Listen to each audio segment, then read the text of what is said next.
Whoa, that was close.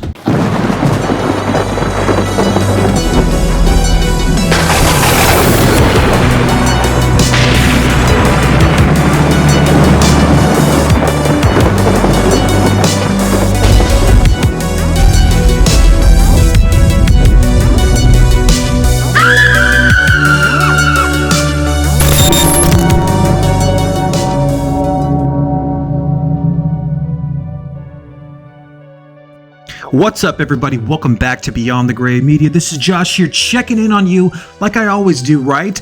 We are talking, it is a little Thursday night eve. This is a little pre-Friday the 13th in December that never happens. That never happens, and that is pretty freaking awesome, dude.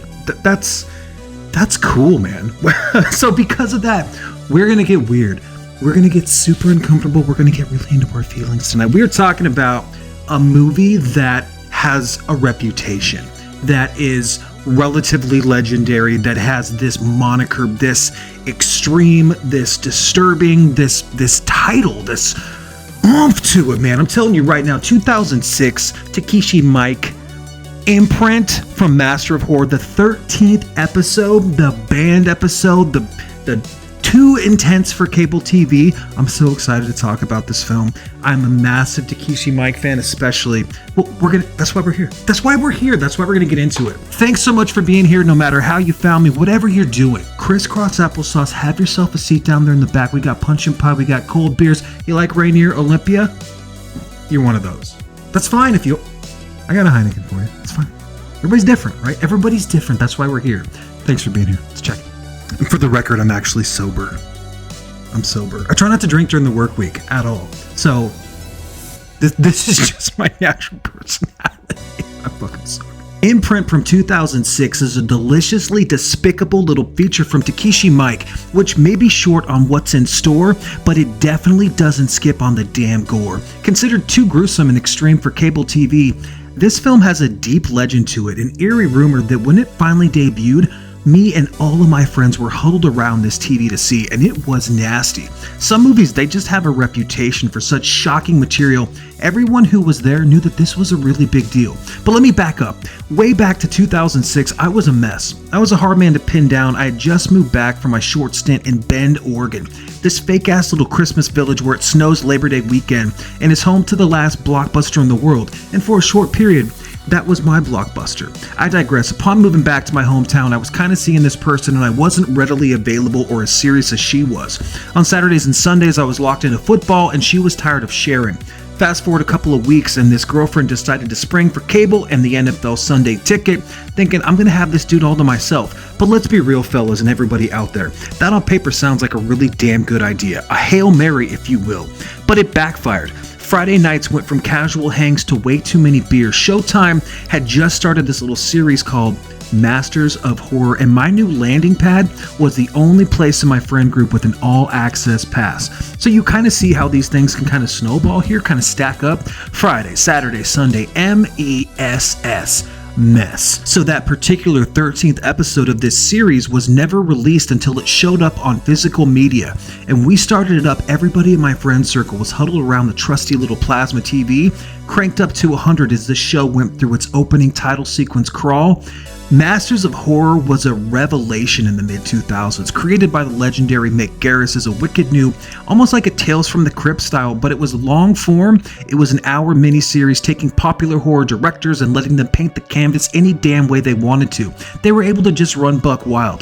Takishi Miike was one hell of a director, knocking out hit after hit such as Audition and Itchy the Killer, known for his brutal graphic violence. The Japanese-born director was a force to be reckoned with. Imprint starts auspiciously with the canoe sleeking through a Japanese waterway before running into a bloated pregnant corpse. Turns out the American of the group is on a mission to find a very special girl named Kimono. While searching for clues in a small brothel, he's lured into questions by a very diminutive person who is missing half of their nose. Maybe it's cephalic, I can't tell. Once upon a time, though, he reflects, he held a woman named Kimono in my arms. She was so sad and so beautiful, girl, but more than this, she was an unfortunate woman who was the love of my life. I promised her I'd come back for her and take her back to America, but before I came back, he muses, she was sold off to a far distant house, and I spent the rest of my life searching for clues. Our leading man and star-crossed lover Christopher is exhausted. I didn't know a ton about the symbolism or culture of this film, but the images shown, the colors, the cranes, the shots, there's something special, dude. There's an early exchange where we're introduced to a woman whose face is twisted and contorted, who's just a mess, who at first glance is more than she seems. There's this odd time and meter to this film's cadence as well. It feels untrustworthy, like it's toying with you from the very beginning, and nothing is quite what it seems. By their own according, the females of this timepiece warn the strangers that nothing good will come of his time on this island, a place where only demons and horrors reside. The colors in this film are absolutely insane. There is this deep red, crimson, red, and cream, a copper bloody feel that you can almost taste. Whether it's the sake or the shots, the balance and the tones are all the time jarring. There's points where we're focused on this burial tree with these overhead kind of beautiful panning shots before following up with this short round thing missing half her nose, and the camera is sent careening and crawling along the baseboards. We flash forward and backwards to these crazy rich shots of waterfalls and mist before tunneling into the huts and struggles of this midwife who must be the woman's mom. Here we learn the story of what really happened to Kimono. And if for the first 30 minutes you were wondering, what the hell, Josh? What the hell's the fuss about? Well, prepare yourself. Not only is Kimono sold off into a Far East brothel, but she's absolutely humiliated by the others' jealousy and tortured with absolute ferocity. Our first glimpse into this torturous scene involves some incense rods that are heated up until they glow cherry fucking red. They're jammed into this poor woman's armpits, Kimono's armpits, while the hype homie does this strange, cocked up wooster. Yip, yip, yip, yip, yip. There's this weird bob to it. It's freaky. It's so bizarre.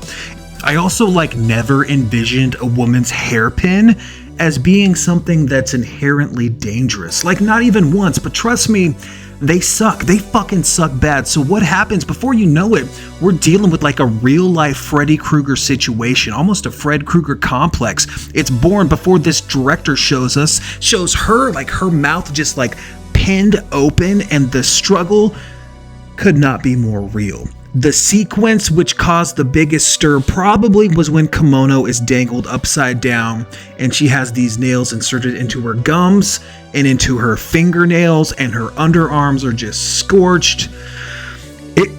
It's a pretty garish, nightmarish thing to watch. I mean, I'm not gonna lie. It's an arguably that really, really famous scene from Audition. But while, we're learning and dissecting the story of what the woman is telling him, we're seeing what was supposedly happened in the background, and then the scene is cut in half, and on the other side of the screen, you're seeing what actually happened in real time. So you're something's actually fucky here. Something's rotten in Denmark, and it's a hell of an effect, and I really, really like that. I think it's awesome. And the humiliation in this film, the torment, it just increases, it keeps going, and it's no wonder that Showtime had a hard time getting this bad mother effer past the network censors. Imprint, I'm telling you right now, it is one hell of a ride. This is a great gateway into foreign films. Excellent pacing and forgoes the need to really read subtitles for English dialogue, which gives you a reason not to want to discover the massive talents of Takishi Miike. A super quick, uncomfortable sit that tells one hell of a story, and it throws you directly into the extreme horror genre. This is Hooked on Phonics, the disturbing horror I can read edition. You get your little horror rings, horror wings, right? You're a makeshift extreme horror fan right away after you watch this little 63 hit piece. Now, it's not all gravy. Not everything about this movie is perfect, and I haven't really broken down the big nasty. But there is some, kind of quote, hammed up acting, if you will, by our traditional villain of many TV shows and action films of the 80s, Billy Drago. You probably know him from Delta Force 2, The Hills Have Eyes, The Untouchable, the remake, Hills Have Eyes. You get the idea. He is the man with the wicked smile, and he's usually a perfect villain. But that's really my only critique from this thing, so bear with me because we're going to get into this big reveal the best that I can. Now, it turns out that our woman telling these long-winded tall tales, if you will, left out some really important details. Her mother is actually a shmorshmagist, right? That's a better title for how she was raised, and that's what I remember more than anything.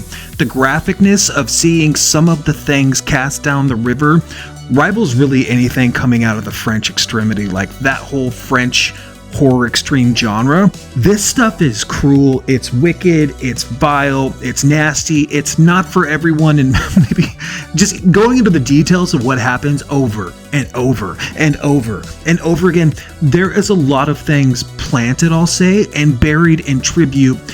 And it's fucking graphic and it's fucking brutal and it just doesn't stop, man. It just goes on forever. I don't think I'll ever get some of those images out of my mind, and maybe I should mention that this film should come with a very heavy trauma trigger, parental discretion, whatever you want to say, viewer whatever, right? There are some things that you're never going to be able to get out of your mind. This film goes so hard, and that's why the whispers and the legend and the reputation of Imprint is so intense. This is a real thing. This is not the small meal deal that I don't know, but this is going to ruin your holiday. 100%. There's no way around it. There is a reveal in this film that's also, it's something else, man. I don't know. I don't want to spoil it if you haven't seen this film, but it's a handful. It is an absolute handful. Born in Sin, come on in, right from Storm of the Century. The ending of Imprint, it's a gored up, shocking, total splatterfest, and I feel like I need a fucking shower, like right now. There's a lot to unpack here. First, if you have the means, right now you can rent Imprint on Amazon Prime for 99 cents. For 99 cents, you can rent this thing, or you can purchase like the whole season. It's just a few bucks. And then I think that first season of Masters of Horror is absolutely, it's a mixed bag, I would say. But compared to the second season, I really like the first one. Cigarette Burns, Fair-Haired Child, Dreams in the Witch House, Imprint is Pelts and Family Pro. There's a bunch though. There's probably 6 of these that are really good. And then there's some that are just kind of forgettable. But Masters of Horror, pick up the whole season. It used to be on Tubi, you could watch them all, and you can probably see them on YouTube. This film rivals things like Martyrs and Inside, but there is a different style. There's a different professionalism and flair to this because of its itchy, its audition, it's Takishi Miike, and he's got this ability to make things like really technically sound, and it looks amazing, and you're watching the most disgusting things you can see. And it's strange. It's inherently off-putting to see these women in these beautiful Victorian dresses on this island with their gummed out, blacked out teeth just kind of chomping at the bit. It just and they just twist and they just bite and they sneer over these this milk white skin. It's a vibe, man. I'm telling you right now. Takishi Miike would later go on to say that he himself thought that this would easily pass the US Censor Board for the cable networks. Isn't it ironic that the 13th episode never aired, leaving this poor series, the first season, at a measly 12 episodes? Tomorrow's the 13th. Is there anything ironic about that? Don't you think? The director would also later go on to explain that he himself isn't a horror fan and he struggles with the universal fear of the dark. And after filming some of his horror movies, he won't even go see them in the theater. It's too intense for even himself. Pretty interesting for the man that brought some of the most depraved content in the 90s and the 2000s. He can't even view it. That's a trip, man. That trips me out. Imprint is the scariest work he's ever created, and it's the real goddamn deal. Damn, I've been talking for 13 minutes? Weird. So, there's a couple of ways to own this thing on physical media. There is that giant kind of coffin looking thing, the box set that I wish that I had, but I don't. But I do have a bunch of individual releases in my collection. And this is the 2006. This was the only way to watch it back in the day. So I bought this thing. It opens up and it's got a nice little kind of trading card. Kind of cool that they used to do this back in the day. So here is the Masters of Horror Takishi Miike trading card. It's got all the stats on there, and this is an OG Anchor Bay release, and I think that that's pretty sweet. That's pretty sick, right? So it's got the little trading card right there, and then it's got a title card here that's got the main title, it's like a little table of contents, and then just the DVD, and then kind of cool, man. Anchor Bay. So this is such a first world problem. It doesn't have subtitles, even though it's in English. Like I was watching it, I got problems. You want to talk? Let's be real for a second. I got problems. I got real problems. I'm falling asleep to Imprint during the Christmas season. I'm doing this for you guys out there. I'm not doing this for me. I'm not watching Christmas Bloody Christmas. I'm watching Imprint. Falling asleep, wishing that I had the subtitles on. So I watched like half of it, and I just kept turning it up. You shouldn't be turning this up for people. Right? Most people aren't going to want to hear this. So I ended up just renting it on Amazon for 99 cents. And it was in HD instead of 480p. So that's a win. And of course, it had wonderful subtitles. So this is the version right here, Imprint. If you want to see more from me, you know what to do. Like, comment, subscribe. Follow me on social media. Talk some shit down there. Are you a fan? Are you a foreign fright flick fan? Do you own this film? Do you remember when it came out? Have you heard the legends but never checked it out? You've been warned, okay? This is a legendary film from a legendary director that is going to shock you. You guys have a great rest of your week. I'm going to see you Saturday night, maybe even tomorrow. It's Friday the 13th or something, right? Take care. Cheers.